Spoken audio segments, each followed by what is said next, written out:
Hello guys, welcome to my kitchen channel. आज આપણે બનાવવાના છે સુપર ટેસ્ટી પૌવાનો નવો નાસ્તો। જો તમે આને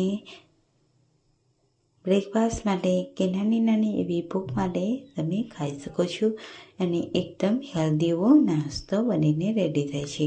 તો ચલો ફટાફટ રેસીપી આપણે સ્ટાર્ટ કરીએ। અને જો તમે અમારી ચેનલ બનાવવા હોય તો લાઈક અને સબસ્ક્રાઈબ કરવાનું બિલકુલ પણ ભૂલતા નહીં અને બેલ આઇકન જરૂરથી પ્રેસ કરી લેજો, જેથી તમને અમારા આવા જ વિડીયોની નોટિફિકેશન પહેલેથી મળતી રહે। તો આપણે એક મોટી વાટકી આપણે જે નોર્મલ પૌવા હોય છે તેને મેં સાફ કરી અને લઈ લીધા છે।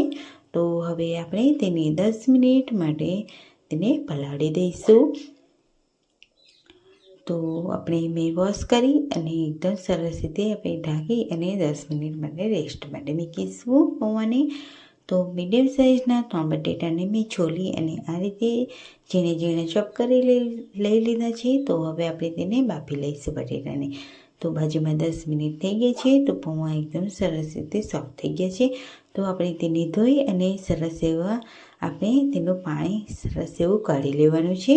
ત્યારબાદ તેમાં 1 ચમચી જેટલા ધાણા, સ્વાદ અનુસાર 1 ચમચી જેટલું મીઠું એડ કરીશું, રેડ ચીલી ફ્લેક્સ એડ કરીશું 1 ચમચી અને બધું જ એકદમ સરસ રીતે મિક્સ કરીશું। તો તમે જોઈ શકો છો કે એકદમ સરસ એવું બાઇન્ડિંગ આવી રહ્યું છે। તો હવે તેની સાઈડમાં મૂકીશું। બાજુમાં આપણા બટેટા છે તે એકદમ સરસ રીતે બોઇલ થઈ ગયા છે। તો હવે આપણે કઢાઈ મૂકીશું, તેલ એડ કરીશું, જીરું એડ કરીશું અને તેમાં ડુંગળી, લીલી મરચી, ધાણા એડ કરી અને સોફ્ટ થવા દઈશું। ત્યારબાદ તેમાં જે આપણે નોર્મલ મસાલા હોય છે તે એડ કરીશું, મીઠું, લાલ મરચું, હળદર પાવડર એડ કરી અને એકદમ સરસ રીતે મિક્સ કરીશું। ત્યારબાદ તેમાં આમચૂર પાવડર એડ કરીશું 1 ચમચી અને અડધી ચમચી ગરમ મસાલા પાવડર એડ કરીશું અને આપણે બાફેલા બટેટાને એડ કરી લઈશું અને એકદમ સરસ રીતે મિક્સ કરી અને તમે જોઈ શકો છો કે માવો આપણો બનીને રેડી થઈ ગયો છે। તો તેને ઠંડો થવા મૂકી દઈશું સાઈડમાં।